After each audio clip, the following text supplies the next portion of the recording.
Right, in this video series we're going to go over how to live out of your vehicle. Alright, I'm going to show you some of the best ways that I've found if you're trying to live out of your vehicle. Alright, I'm going to talk about what vehicle I chose, right, why I chose this vehicle maybe over some other vehicles, and why I like using this particular vehicle to live out of if you're going to choose to live out of a vehicle, right? So let's first talk about the vehicle that I chose, right? The vehicle that I chose in the broad spectrum is a minivan. All right, to me the minivan is probably the best option. There are some people, and I thought about choosing a big truck, you know, with maybe a tow camper or like a slide-in camper, like a truck bed camper. I thought about choosing that, you know, and that's cool. It's cool if you have something, if you have a big enough group of people that where you would actually need a tow camper or something like that. But if you're talking about saving money and living out of your vehicle, right, that's what we're actually talking about here.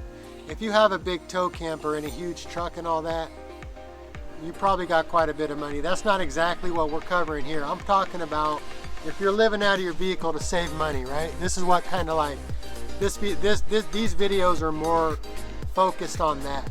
It's not really like if you're retiring and you are like traveling across the country. That's has similarities, but this is a little different, okay? So for me, the minivan was the best option. The big truck is nice, but it takes up a lot of gas for one, and it takes up a lot of room, and it just takes up a lot of resources, right? And that goes with the tow trailer too. Like if you have maybe a family of 4 or a family of 5 and you're trying to live like that, maybe think about getting a tow trailer, or if you just got some, you know, enough money to where that makes sense. All right, but if you're really looking to save money, and let's say it's just you and maybe you and another person, like 2 people, to me the minivan is the best option, right?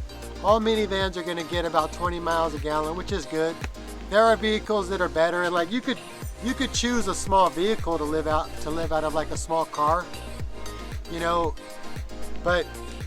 and you'll get maybe better gas mileage. But aside from the gas mileage, there's not really much more that's positive to me about living out of a small car as opposed to a minivan. But you will get about 10 miles a gallon more out of a small car than you will out of a minivan, and that's a lot. That is a lot. So that's a consideration. But with the minivan, you're going to get about 20 miles a gallon, and that's pretty good. You know, that's pretty good. And the thing about the minivan is it has a lot of room. So I chose the minivan. This one here is a 2008 Kia Sedona, right? And I personally like Kias. I've bought I think 3 of them so far. So I personally like them. I think the Kia Sedona is a good option.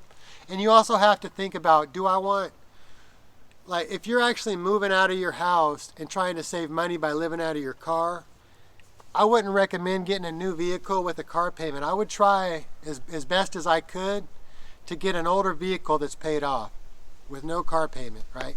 This particular vehicle, it's got about 180,000 miles on it, and I do have to do some maintenance to it, and that's a factor. That is a factor. You got to keep up on maintenance when it comes to the older vehicles. With all vehicles really, but with the older vehicles, there's a maintenance charge, right? So I've had to do some work on this. I got a lot of work done on the front end. And you know, it's just, there's things, right? It's been my experience that Kias will go out to about 250,000 miles before they really start giving you a lot of problems. This particular Kia Sedona right here, like I said, it's got about 184,000 miles on it now. I've had it for about 2 years and it's ran good. I've done some work to the front end, like I said, but the transmission and the engine still feel pretty good.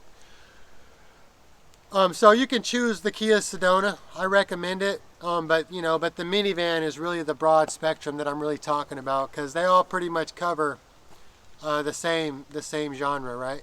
So I think the minivan is the best option. 4-wheel drive vehicles are a good option, but for the most part, you only use the 4-wheel drives, you know, not very often. It depends on your situation though. If you're going up and living like in the high mountains and you're doing that type of thing, then maybe the 4-wheel drive option's good.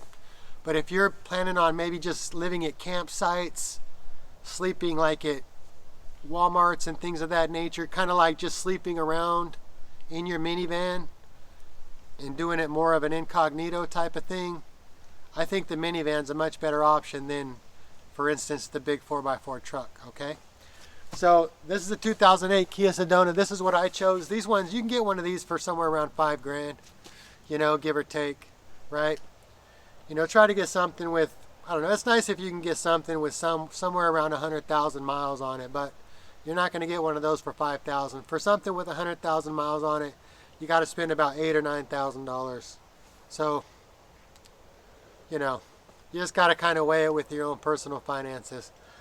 So the first thing I'm going to do is get this thing cleaned out, and I'm going to show you how I like to set up the van to live out of, right? And then I'm going to just give you some tips and tricks and show you how you can save money, because that's what this is really about. This is not just about an adventure. This is about saving money.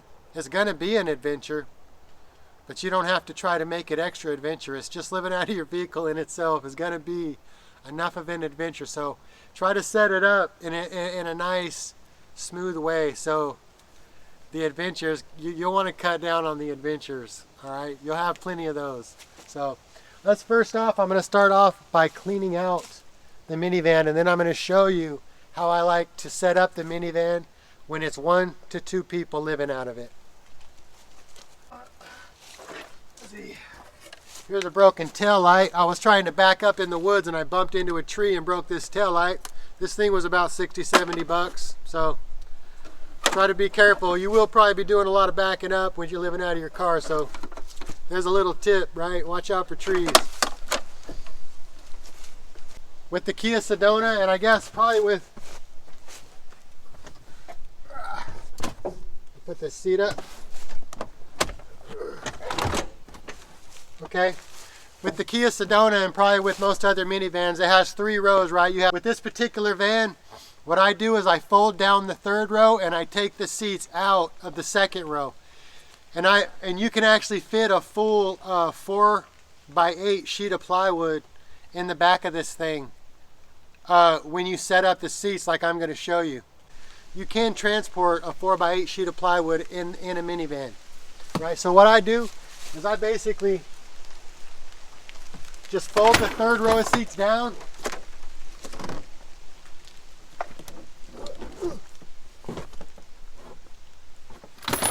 It's easier than that. I'm doing it the hard way here. Basically just you can push that down like that and then just pull that and push it down. So push that forward, pull this strap right here, and then just jam that down. Right? I'm going to keep cleaning this out, and then I'm going to show you how to take out the 2nd row of seats, and that way it creates a nice room in here for you to live out of. It's actually pretty nice. Like I said, you can fit a 4x8 sheet of plywood in here, so basically any human being that's alive today can pretty much lay out fully stretched out in the back of a minivan when it's set up this way. It's a little bit cold out here. It's a little cold out here where I'm at. So that's why I got this stuff on. It's nice though, actually. When you're living out of your minivan, it's a lot easier to deal with the cold than it is to deal with the heat, right? Because you can put on some additional clothing to deal with the cold, but when it comes to dealing with the heat, you pretty much just got to take it. Or you can run the air conditioner, but that uses gas, and then you run into that hole. Then you're spending money on gas, right? So anyway, if you got to live in the desert, you live in the desert. A lot of people do that. You know, you don't want to freeze to death either, right? So whatever your situation, it's nice. Like from Northern California to North and South Carolina, that whole strip of the middle of the country, at least on the coasts, Northern California to North and South Carolina, those are both both moderate areas where the temperatures don't get too high and too low, depending on where you're at in those states though, because if you're up in the mountains, it gets real cold, right? And of course there's deserts in California. I've lived in both. I've lived in California, I've lived in North Carolina, so I've lived on both coasts. Not right by the ocean, but you know, in both of those states. All right, so I'm just going to clean out this minivan and I'm going to show you the configuration. All right.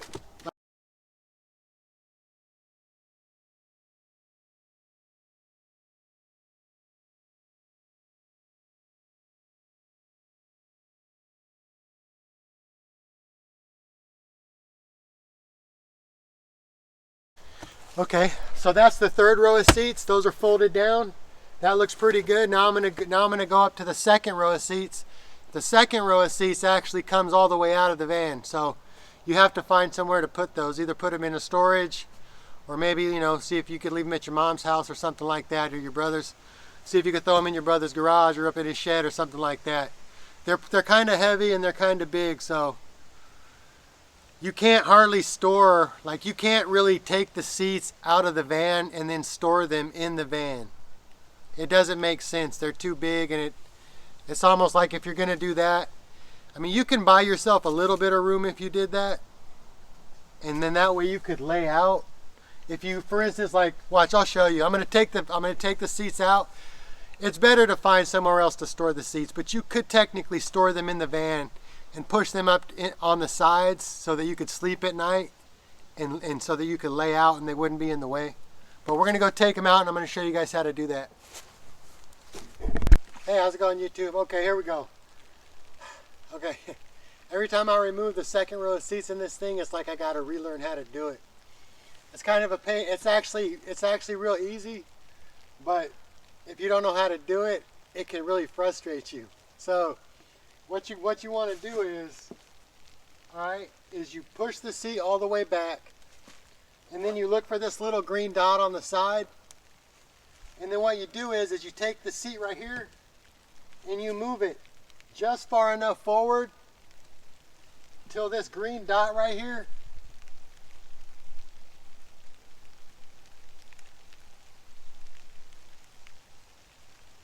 see, move it just far enough forward. You're going to move it about halfway down, and you're going to see that green dot go away. Right? And when that green dot goes away, that's when you want to pull up on the seat. Okay, so I'm going to let the seat down. I'm going to let the seat down. And now the green dot starts to go away.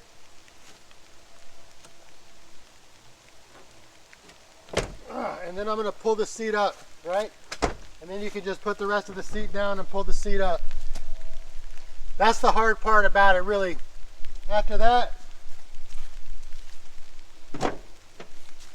you just reach in and pull the little lever, and you can take the seat out. Okay? The confusing part is just knowing that you got to let the seat go down just enough till that green dot goes away, and then you yank up on the seat. And that's how you do it. All right?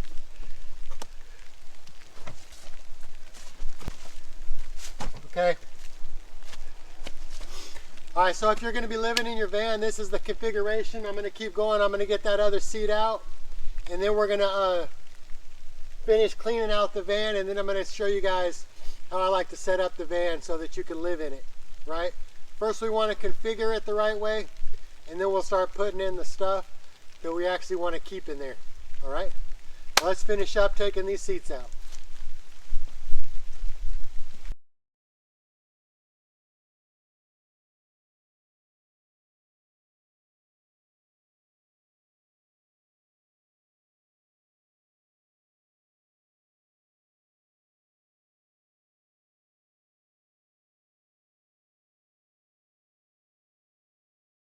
If you really wanted to, you could store the seats on the side like this and maybe stack them up and tie them down, or like maybe put one on this side and then one on the other side, so you could have more room for your feet, you know, if you were laying down. But it's definitely my recommendation to find a place outside the van to store these seats. You know, put them in your mom's house, or throw them in your brother's garage or something like that, you know, throw them in the shed somewhere. So that's my recommendation, definitely, if you're going to be living in the van with 1 to 2 people, to get rid of these seats.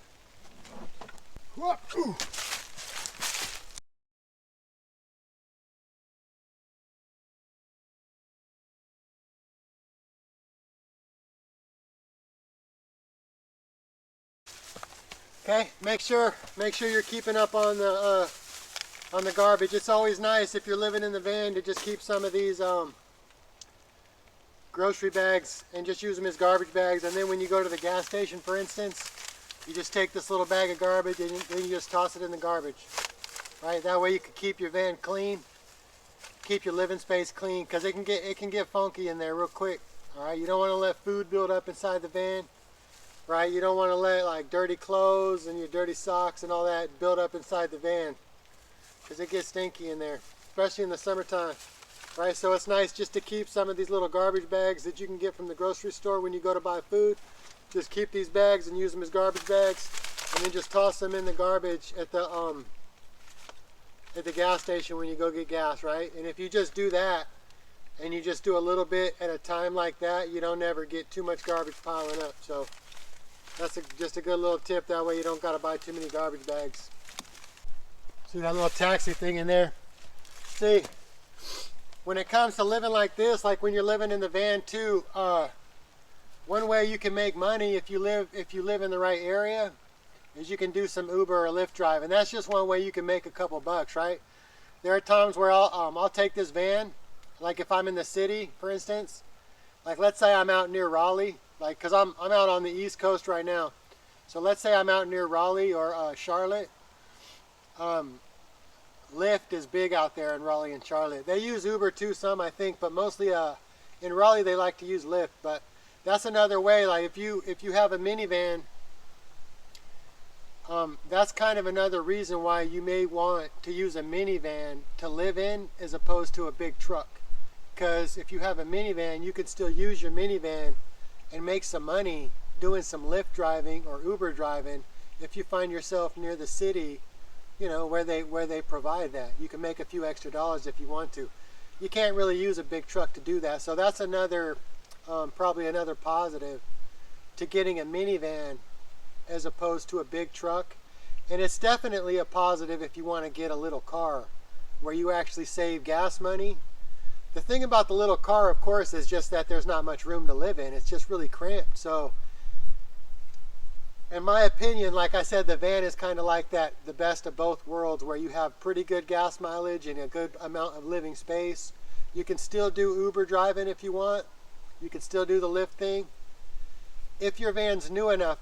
It's 2023 right now, and I think they're still allowing vehicles.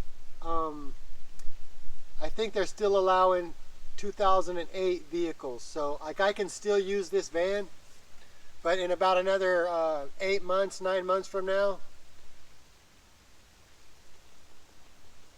actually I think I have through next year, and I can still use the minivan. I think I could still use a 2008 vehicle all the way through next year, but after that, I think the 2008s go away and you have to have a 2009. It'll step up. So if you're looking to buy a minivan to live out of, it'd be nice if you could get something like if 2010 or better, like a 2012, 2013, that'd be nice. That'd be real nice for about 7-8 grand with maybe about 120, 130,000 miles on it. That'd be a good vehicle to have, something like that where you could still Lyft drive for like, you know, a good 3 or 4 years, so you could buy yourself some time and make some money on the side like that. That's just one of the little side ways you can make some money. So anyway, that's pretty well. I got the seats out now, so let's move back to the rear and start seeing how we're actually going to set up the van to live out of. I'm going to show you what I like to use, some of the things that I like to use that make it easy. Okay, starting to warm up a little bit. What's up, boo-boo? Okay, so now you have the van configured the way that you want it. You got the second row of seats taken out completely, and you got the third row of seats put down, right? Now there's tons of options, right? You're trying to set up your little room, and you want to make it convenient, right? And like I was saying before, it really matters. So, like, let me just show you. I want to show you guys, once you have your van configured in this manner, once you have your minivan configured like this, you can actually fit a full 4x8 sheet of plywood in your van. So if you know for a fact that it's just going to be you and maybe one other person and you're not going to need this third row of seats, you can put a 4x8 sheet of plywood down and have a nice flat floor. Because what you'll find is that even though there's not a lot of ridges, some of these, like there is some ridges on here, so when you sleep on here, they kind of dig into your back. But you can use a blow-up mattress or other type of mattresses like foam mattresses and stuff. So there's just tons of different options, right, on how you want to set up your little room. But I want to show you guys that you can actually put, once you have your van configured like this, and you think it's just going to be for 2 people maybe, you don't think you're going to use this 3rd row of seats, you can lay a 4x8 sheet of plywood down and have a nice flat floor to build off of, so you can build a nice little setup. All right, let me show you. All right, so I got a 4x8 piece of siding right here. I recommend using maybe, you can get 3/8 plywood or 5/8 plywood. 5/8 plywood's nice.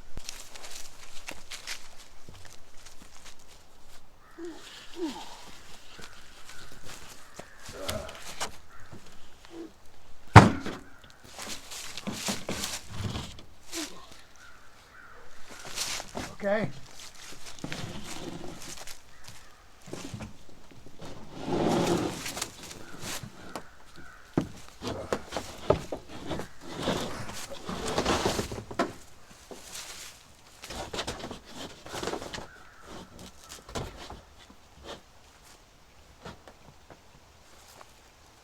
See, so there you go. Like if you just want to have a nice flat floor to start off with, if you set up your Kia Sedona in this configuration, and I assume it's like that with other minivans, right? Then you can actually fit a full 4x8 sheet of plywood in there. That way you can just go straight to the store and buy it. You don't have to cut anything, right? So you put that down. Now,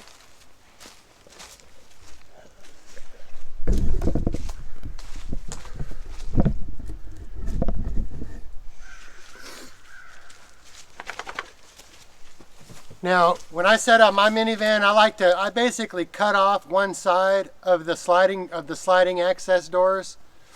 I don't really like people going out of the sliding door that's right behind the driver's seat. So basically I set it up to where you only use this back door, and then the sliding door on the passenger side. And then I like to build up my shelving and stuff up against the sliding door that's on the driver's side. That's how I personally like to do it. So let's talk about different storage options now. You got to think about multitasking, right? Obviously you got to think about multitasking. You don't have much room in here, but there is enough room if you plan it right. So you want to think about multitasking, right?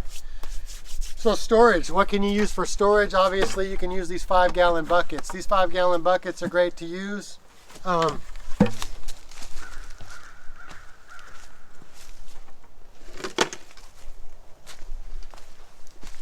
Right, so these 5-gallon buckets are great to use, and they're cheap, right? You just go over to Lowe's and pick you up a couple of these. You can store tons of clothes in here. You can put your toiletries, obviously. It'll keep things dry if you have to set this outside, so that's nice. It's always nice to have some 5-gallon buckets. And not only that, when you have a nice flat top like this, you can maybe use it as a table, right? A table to eat out of and stuff, or eat off of. You can set your plate up here maybe, or you might be able to cook off of this thing, but I wouldn't really recommend cooking off of this because it's made out of rubber. You know, it might get hot or whatever. It might be okay, but I wouldn't recommend it. I probably wouldn't do it. But it's nice to have a flat top surface like this that you can use as a little table, right? And these are cheap. So, and what else you can use is plastic bins, right? I got this one at Walmart for about 12 bucks. This is a Hyper Tough brand. I got this for about 12 bucks, right? And with these, you can take the lid off. You can actually lock these if you wanted. If you bought some little locks and you wanted to put the locks through these little holes right here, you could lock this box if you wanted. You would have to use more than one lock and it'd be kind of a pain in the butt, but you could do it if you wanted, right? These boxes are really big on the inside. If you want a lock box, I would recommend getting something else, but you could lock it, I'm just saying. But yeah, I mean, they're pretty big on the inside. You can fit tons of stuff in here. Obviously, you know, if you're living by yourself, you don't need tons of clothes. You know, you just have you like a couple of changes of clothes, you know, 2 or 3 changes of clothes, and that's about it, right? And you can definitely fit all that in here along with your toiletries. You know, you're going to want to make sure and have obviously a toothbrush, toothpaste, deodorant, soap, razors, you know, these types of things. If you're a female, you know, you got to make do with, you got a few more things to add to that. So whatever you want to add, maybe get 2 boxes, right? Stack them on top of each other. If you got 2 people, I would probably recommend at least getting one of these boxes per person. That way each person could have their own box and you could stack them up. That makes it nice and neat, right? Or you could have 1 box for tools and 1 box for clothes, right? So you have that option, right? Or you could get a little more extravagant, right? You could have something like this. You know, here's a little dresser right here. You know, there's enough room to put stuff like this in there. And the cool thing about this dresser is this is a nice tabletop.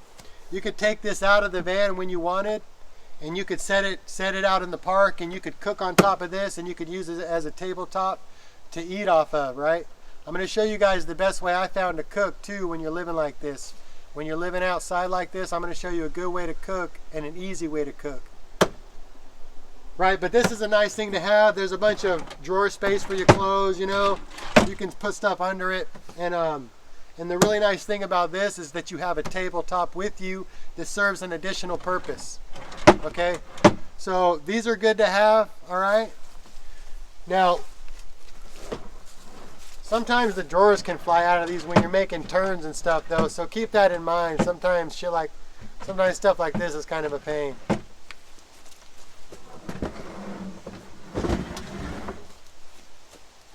So like I said,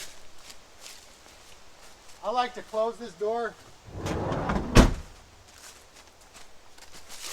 See, I personally like to close that door and just basically leave it closed and just off limits. Nobody uses, you can actually just lock that door so that nobody can use it. And then if I want to maybe take this out, then I'll just slide that door open, grab it and set it to the side and then put it right back. But people don't come in and out of the van from the door that's behind the driver's side. That's just how I like to do it.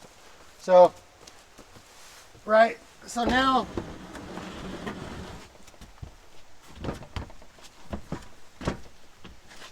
you could take, for instance, just take this little dresser right here and set it off, set this right here, and you can just hook the legs of this little dresser right behind this piece of plywood so it don't slide around.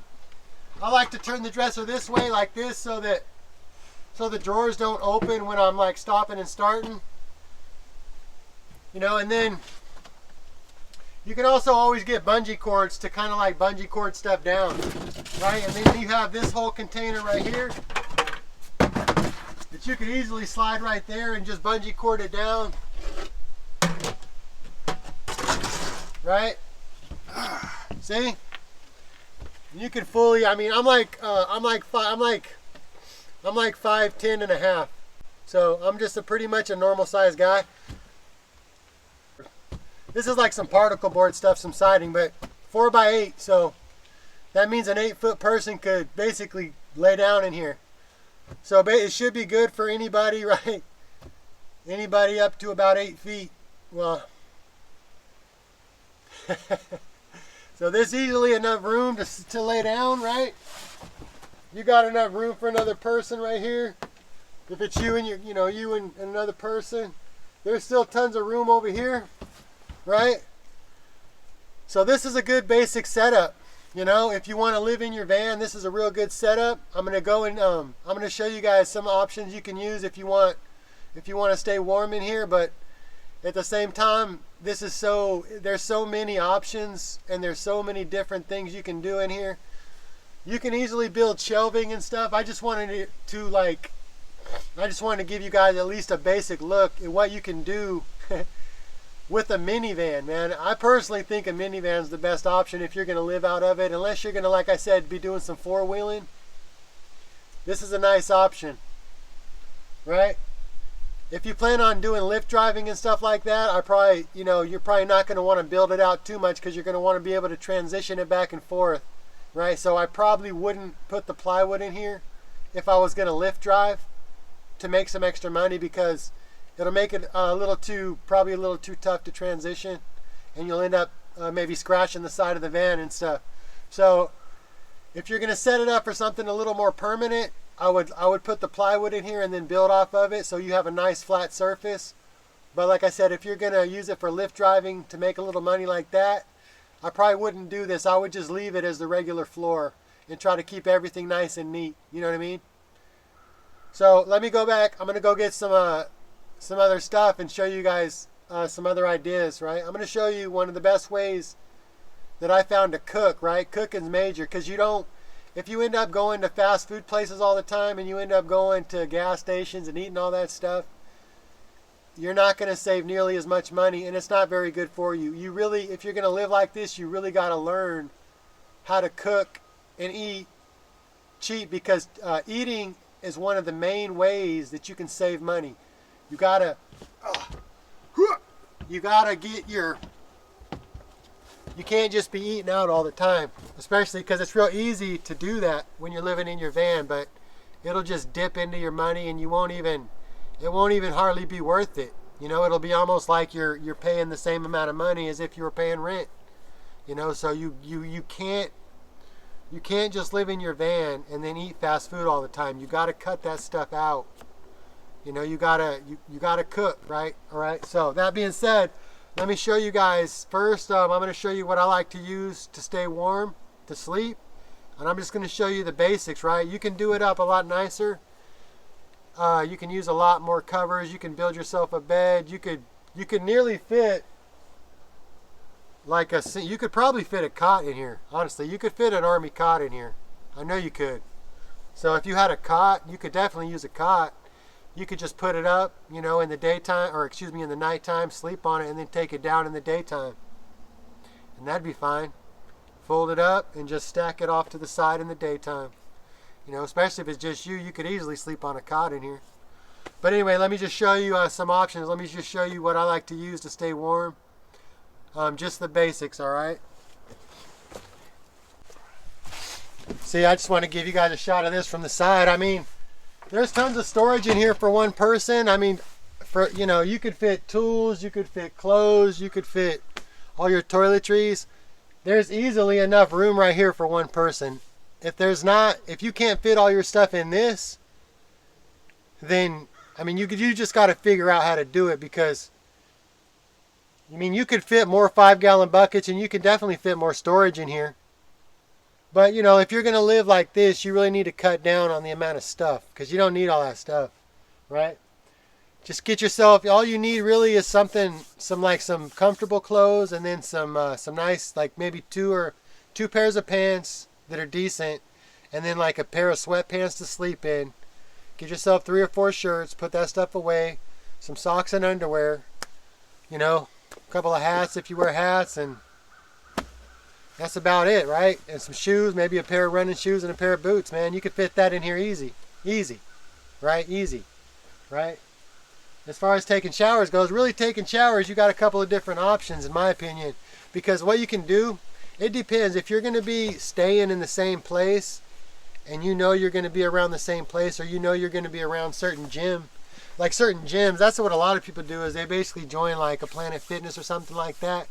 Gyms nowadays cost you about 10 or 15 bucks a month. So if you can use a gym like that to go shower in, that's probably the option I would choose. I don't really live very close to one of those kind of gyms. So what I do is I basically I go up to the truck stop. It depends, right? It depends on what season it is. And I'm going to be honest with you. If you're living like this and it's summertime and the river, you like have a river or a lake around you that looks nice, then you can wash up in those, man. You don't have to worry about that. In my opinion, like if the water looks nice and clear, grab some soap and just wash up real quick in the lake or the river if it's warm enough, right? If it's raining hard enough, you can get out in the rain and take a shower. Take advantage of those opportunities. But aside from that, though, if you live by, obviously, by a gym that you can use, that's probably one of the best options that you can do, is just see if you can join a Planet Fitness or something like that. Something that's open 24 hours a day, and something that has showers, and then use that. That's probably the best. That's one of the best options. But I also want to tell you, you can go up to the truck stop. A lot of the truck stops, you can go up and you can actually get, they have showers in there, and you basically just pay for a shower, and you can use the shower and the toilet and the mirror and the sink. You get your own little private area, and you can take a shower for about 45 minutes. It costs about 15 to 20 bucks though, so it's a little bit on the pricey side. But what you can do is you can get like a card, a member card, so that you can get discounts and stuff on that. So if you're living out of your car like this, you really need to try to make do. If you're paying, like, let's say $15 for a 45-minute shower, then, maybe you're going to shower like 2 times a week, You don't need to, especially in the wintertime. If, you're not going to be showering every single day, in my opinion, if you're going to be paying $15, each time you got to do that. But you can definitely, maybe shower like 2 times a week, and that can keep you clean enough so that you're not noticeably stinky around when you're around other people. You know what I mean? 2 showers a week's pretty good. Take a shower like on Friday and like on Tuesday or Wednesday, whatever. So those are basically like 3 good options. Either jump in the river or use the rain, or maybe join a gym, or else you can go to the truck stop and use the showers over there. And right now, I use the truck stop I personally use the truck stop option right now, because for one thing, it's getting cold. So, and for another thing, there's not really a gym like that around me that I can join. I'm kind of like out in the middle. I'm kind of like out in the middle of nowhere. There's a gym around here like that, but it's like maybe it's probably like 30 miles away. So it's not very close, but it's an option. And I may look into that, but for now, I just go up to the truck stop up there. There's a truck stop about 15 to 20 minutes away from where I live, so I just use that, right? Where I keep my van. So I'll tell you, as far as the van goes, I was living in this van for a while, and now I got a piece of property. I got a 10-acre piece of property, and it's off-grid. It's completely off-grid. There's no power, no water. And I have a building, like a little house built there that I stay in. And then sometimes I stay in the van. When I go, like for instance, if I go places, I still stay in the van, but I do have a piece of property. That's another good thing I want to talk to you about too. If you want to try to live like this, what's great is if you can just try to manage to buy yourself like just a small piece of property, even if it's a 1/4 acre, even if it's a 1/2 acre, just something that you can park your van on and like potentially put an address to, That way you have a residency in a state somewhere, you know what I mean? Even if you just get a piece of property that's like $2,000 or $5,000, it's always, if you're living like this, out of your car, out of your van, off grid, it's always nice if you can just try to get just a small piece of property somewhere so that you can have some type of residency and some type of maybe address. Even if it's just a mailbox and you basically just park your van there. Just something to establish a residency so that you can have, like I said, like a mailbox and stuff. Otherwise, you can think about getting like a P.O. box. People get P.O. boxes and that type of thing. I personally use a friend's address. I use my friend's address to get mail and stuff. So if you have a friend that you can use, but that also has limits, because if I travel around, I'm not going to be there to get that mail. So my friend also lives about 2.5 hours away from me. So, but I'll go down there every once in a while and pick up the mail. So it's not an ideal situation, but it's something you can do. You could try to ask a friend to see if you could have your mail sent there. Maybe ask your mom, or something, your brother, whatever the case may be. So, all right, let me show you guys some of the ways I use to keep warm, and then show you how I like to cook living out of the minivan.